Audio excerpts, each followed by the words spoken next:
మే నెల 2025 సంవత్సరంలో 12 రాశుల వారికి గ్రహస్థితి ఏ విధంగా చెప్తున్నాను.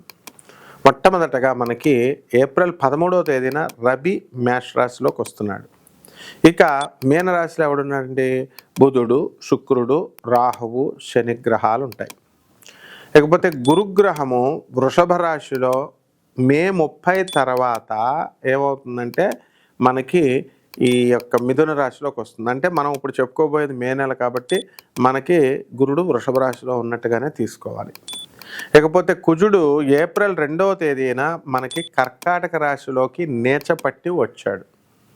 కాబట్టి ఈ యొక్క రాహు వచ్చేసరికి మే 29వ తేదీన 2025 సంవత్సరంలో మీన రాశి నుంచి కుంభరాశిలోకి వస్తాడు. అలాగే ఈ యొక్క కేతువు ఈ యొక్క కన్యా రాశి నుంచి సింహరాశిలోకి వస్తాడు. ఇదండి గ్రహస్థితి. కాబట్టి ఈ గ్రహస్థితి ద్వారా మనకి 12 రాశుల వారికి ఎలా ఉందో మనం విడివిడిగా ఒక్కో రాశికి చూద్దాం. ఇకపోతే ఈ ప్రతి ఒక్కళ్ళకి కూడా భార్యాభర్తల మధ్య సమస్యలు ఈ నెలలో ఎందువలన ఇలాంటి సమస్యలు వస్తాయి అంటే మనకి అక్కడ శుక్రుడు రాహుతో కలిసి ఉన్నాడు. కాబట్టి భార్యలు మొండితనంగా వ్యవహరించడం, అలాగే మీరు తారసపడేటటువంటి ఆడవాళ్ళు ఎవరైతే ఉన్నారో మీకు వాళ్ళంతా కూడా మొండిగా వ్యవహరించడం అనేటటువంటిది జరుగుతుంది. అలాగే చాలామందికి అత్తగారులతో సమస్యలు. ఏమండి మరి పెళ్ళిళ్ళు ఇచ్చేటప్పుడు కట్నాలు ఇచ్చేటప్పుడు మరి మాకు ఇస్తామన్నారు అంత ఇవ్వలేదండి అని చెప్పి అల్లుళ్ళు కూడా అత్తగారుల మీద అలిగేటటువంటి సందర్భాలు. ఆ తర్వాత భార్యాభర్తల మధ్య ఈ అత్తగారులు దూరిపోయి అస్తమాను రోజు ఫోన్ చేస్తూ ఆ కూతుర్ని అన్ని విశేషాలు అడగడం, కొత్తగా పెళ్ళైనటువంటి ఈ యొక్క అమ్మాయిలకి వాళ్ళ తల్లిదండ్రులకి ముఖ్యంగా తల్లికి అన్ని విషయాలు చెప్తారు. భర్త మరి వేధిస్తున్నట్టుగా అనిపిస్తుంది అత్తగారికి. ఈ విధంగా వాళ్ళు అయితే ఇలా చేస్తున్నాడు కాబట్టి నువ్వు వచ్చేసేయి, కాపురానికి వచ్చేసేయి, ఇంటికి వచ్చేసేయి అని అనడం. ఈ విధంగా వాళ్ళు వచ్చేయడము, అది చిన్న చిన్న సమస్యలు ఈగోలుగా మారిపోవడము, ఈ విధంగా అనేకమైనటువంటి భార్యాభర్తలు పాపం వాళ్ళ తప్పిదాలు లేకుండా విడిపోయేటటువంటి సందర్భాలు జరుగుతున్నాయి. మా గురువుగారు అయినటువంటి గరికపాటి నరసింహారావు గారు ఒక వీడియోలో చక్కగా చెప్తారు. ఏమంటే దొండకాయ కూర వల్ల భార్యాభర్తలు ఇద్దరు కూడా విడిపోయారండి అని. అంటే ఏం చేస్తారు? ఫోన్ చేసి ఏం కూర వండావమ్మా అంటే అక్కడ అత్తగారింట్లో దొండకాయ పాదు ఉంది కాబట్టి దొండకాయలు కోసుకి దొండకాయ కూర వండామ్మా అంటారు. మళ్ళీ ఈ తల్లి ఒక 4 రోజుల తర్వాత చేస్తుంది. ఆ తర్వాత ఈ దొండకాయ తర్వాత వంకాయ కూర, బెండకాయ కూర, ఇవన్నీ తోటకూర అయిపోయింది. మళ్ళీ 4వ రోజు ఫోన్ చేసేసరికి మళ్ళీ దొండకాయ రొటేషన్లో వీళ్ళు కోస్తే మళ్ళీ తల్లి అడుగుద్ది ఏం కూర వండావమ్మంటే దొండకాయ, మొన్నే కదా దొండకాయ వండావు మళ్ళీ ఏంటి అని వీళ్ళని అడగడం. ఇలా రకాలుగా మళ్ళీ ఇంకో రొటేషన్లో ఇంకొక 5 రోజులు పోయి దొండకాయ రావడం వీళ్ళ కర్మకాలి. ఈ విధంగా ఏంటి అస్మాన్ దొండకాయలో పెడుతున్నాడు, మా అమ్మాయిని సరిగ్గా చూడట్లేదని చెప్పేసి మరి వచ్చేసాయి సూట్ కేసు పెట్టుకుని వెళ్ళిపోవడం అమ్మాయి. ఈ విధంగా కాపురాలు వెళ్ళిపోతున్నాయని ఎంతో చక్కగా చలోక్తిగా చెప్తారు గురువుగారు. ఆయన సరదాగా చెప్పినప్పటికీ ఇది వాస్తవంగా ఇంచుమించు ఈ సమస్యలన్నీ కూడా భార్యాభర్తల మధ్య సమస్యలన్నీ కూడా ఇలాగే ప్రారంభం అవుతాయి అన్నమాట. కాబట్టి దీని అంతటికీ కారణం ఏంటంటే అండి కుజుడు వీక్ అవడం. ఆ వీక్ అయ్యేటటువంటి కుజుడు ఇప్పుడు అయ్యాడనమాట. మొన్నటి దాకా కూడా కుజ స్తంభన జరిగింది. మిథున రాశిలో ఉన్నటువంటి కుజుడు మీకు చాలా ఉత్తమ ఫలితాలను మీకు ఇవ్వలేదు. అలాగే ఏప్రిల్ 2 తర్వాత ఈ యొక్క కుజుడు నీచపట్టి కర్కాటక రాశిలోకి రావడం అనేటటువంటిది జరిగింది. కాబట్టి ఇక్కడ కర్కాటక రాశిలో కుజుడు నీచపట్టాడు కాబట్టి మనకి భార్యాభర్తల మధ్య సమస్యలు అనేటటువంటివి బాగా పెరిగిపోతాయి అన్నమాట. కాబట్టి ఎవరైతే ఇట్లాగా ఈగోలు ఇట్లాంటివి అన్నీ ఉన్నాయో అటువంటివన్నీ కూడా వీళ్ళు తగ్గించుకొని వీళ్ళు జాగ్రత్తగా కాంప్రమైజ్ అయ్యి ముందుకు వెళితే ఇటువంటి సమస్యలు అనేటటువంటివి ఉండవు. ఇకపోతే ఈ నెలలో కోర్టు సమస్యలు కూడా మనకి అధికంగా అవడానికి ఎక్కువ అవకాశాలు ఉంటాయి. కాబట్టి ఎవరైతే భార్యాభర్తల మధ్య చిన్న చిన్న గొడవల కోసం కోర్టులకు వెళ్తారో ఆ కోర్టుల్లో పాపం ఆనరబుల్ జడ్జెస్ అవనియండి, లాయర్లు అవనియండి, పోలీస్ ఆఫీసర్లు అవనియండి, లేదా పెద్ద మనుషులు అవనియండి, మిమ్మల్ని కలిసి ఉంచడానికి శతవిధ ప్రయత్నాలు చేస్తారు. ఎవరు కూడా విడగొట్టాలని చూడరు. ఇది మీకు బుధుడు చేసేటటువంటి సహాయం.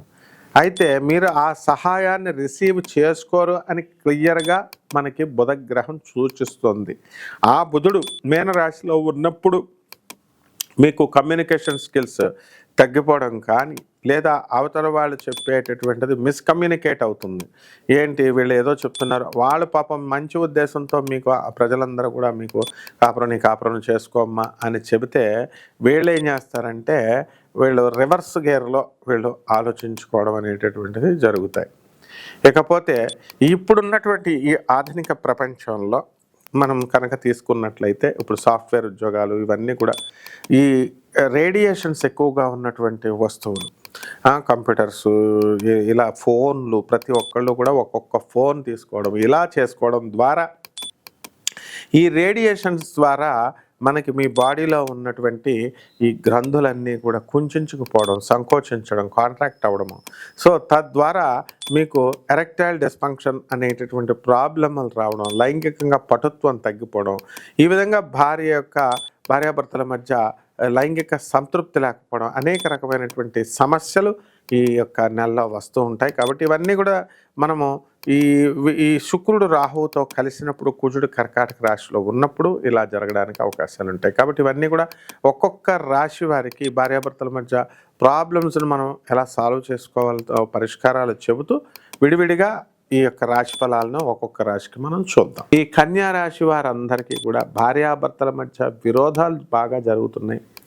వాళ్ళు ఒకరినొకరు దూషించుకోవడము, ఒకే ఊర్లో వేరే ఊర్లలో ఒకవేళ గొడవ లేకపోయినా ఉద్యోగాల రీత్యా వేరే ఊర్లలో ఉండడము, వేరే దేశాలలో ఉండడము, ఇలాంటివన్నీ కూడా జరుగుతున్నాయి. కాబట్టి మనకి ఈ రాశి వారికి, మనం కన్యా రాశి వారికి భూత ప్రేత పిశాచాల బాధ అనేటటువంటిది పడుతుంది. అంటే చాదస్తం బాగా పెరిగిపోతుంది. ఏమంటే నాకు దెయ్యాలు పట్టినాయేమోనండి, నాకు ఎవరైనా చేతబళ్ళు చేశారేమో అండి అని ఆలోచించడం, ఇలాంటి పనులన్నీ కూడా చేస్తారు. కాబట్టి అన్ని రకాల ఉద్యోగాలు చేస్తున్నటువంటి ఈ కన్యారాశి వారందరూ కూడా అద్భుతమైనటువంటి సంపాదన అనేటటువంటిది కలుగుతుంది. పోలీస్ స్టేషన్లు, కోర్టులు అందరూ కూడా కేసులతో నిండిపోవడం అనేటటువంటిది జరుగుతాయి. కాబట్టి ఈ యొక్క కన్యా రాశికి మెదడు స్థిరత్వం, బుద్ధి బలం ఎక్కువ కానీ స్థిరత్వం తక్కువగా ఉంటుంది. కాబట్టి ఆ స్థిరత్వం లేకపోవడం వల్ల వీళ్ళు అనేకమైనటువంటి సమస్యల్లో ఇరుక్కొని వాళ్ళు తెచ్చుకోవడం అనేటటువంటివి జరుగుతాయి. ఇక పరిహారాలు అన్ని వృత్తుల వాళ్ళు బ్రహ్మాండంగా ఉంది. కాబట్టి ఆదాయాలే కదండి మెయిన్ మనకు కావాల్సింది, బాగుంది. కాబట్టి పెళ్ళిళ్ళు కానటువంటి వాళ్ళకి వివాహాలు అవుతాయి. ఇవన్నీ కూడా వ్యక్తిగతంలో మీ డేట్ ఆఫ్ బర్త్ వాటిని ఇచ్చేదాన్ని బట్టి మనం చెప్పాల్సినటువంటి అవసరం ఉంది. ప్రస్తుతానికైతే మాత్రం మీకు ఇప్పుడు ఈ యొక్క కన్యా రాశి వారందరికీ కూడా బాగుంది. పరిహారాలు కూడా పరిహారాలు చేసుకోవాల్సినటువంటి అవసరం ఉంది. ఈ యొక్క రాశి వారందరూ కూడా మనకి ఒక రావి చెట్టును తీసుకోండి. ఆ రావి చెట్టుకు చక్కగా మీరు రోజు నీళ్లు పోస్తూ ప్రతిరోజు 21 సార్లు ప్రదక్షిణ చేయండి. శనివారం నాడు మాత్రము విశేషించి ఆ రోజు 108 ప్రదక్షిణాలు చేయాలి. ఉదయం చేస్తారా, మధ్యాహ్నం చేస్తారా, సాయంత్రం చేస్తారా, మీ ఇష్టం. అదేవిధంగా ఇది దేవతా వృక్షము, అశ్వత్థ వృక్షం అని దీన్ని అంటాము. దీని యొక్క ప్రభావం వలన, దీని మొదట్లో నీళ్లు పోయడం వలన శనీశ్వరుడి యొక్క దోషాలు అనేటటువంటి తొలగిపోవడం జరుగుతుంది. ఇకపోతే ఈ రెండవ పాయింట్ మీరు చేయాల్సింది ఏమిటి అంటే, మనకి శని జపం చేసుకోండి, శని స్తోత్రాలు చదవండి, శనికి కిలోంపావు నల్ల నువ్వుల్ని, నల్లని వస్త్రాన్ని ఇచ్చి పేద బ్రాహ్మణులకి శనివారం నాడు ఉదయం 8 గంటలకు దానం చేసుకోండి. దశ మహావిద్యల్లో ఒకటైనటువంటి మహాకాళి అమ్మవారి యొక్క హోమాన్ని మీ ఇళ్లల్లో జరిపించుకోవడం ద్వారా అద్భుతమైనటువంటి ప్రయోజనం మీకు కలుగుతుంది. ఇక మూడవ ఇదిగా నల్ల చీమలకి మీరు పంచదార కానీ గోధుమ నూక కానీ వేయడం అనేటటువంటిది చాలా మంచి విషయం. కాబట్టి ఈ రాశి వాళ్ళ అందరూ కూడా ఈ యొక్క తాంత్రిక పరమైనటువంటి చర్యలు, ఉపహారాలు, పరిహారాలు, అలాగే వైదిక సంబంధమైనటువంటి పరిహారాలు ఇవన్నీ చేసుకోవడం ద్వారా అద్భుతమైనటువంటి ఫలితం మీకు వస్తుంది. అలాగే బెజవాడ కనకదుర్గమ్మ తల్లి యొక్క పటాన్ని మీరు తీసుకొని ఆమె పాదాల దగ్గర ఓం హ్రీం సరస్వతి అయిన నమః, ఓం హ్రీం మహాలక్ష్మి అయిన నమః, ఓం హ్రీం దుర్గాయ నమః అనేటటువంటి మూలమంత్రంతో మీరు జపం చేసుకొని మీరు చక్కగా పాయసాన్ని నివేదనం వారానికి ఒకసారి శుక్రవారం కనుక మీరు పెట్టినట్లయితే అద్భుతమైనటువంటి ఫలితాలు మీకు లభిస్తాయి. శుభమస్తు.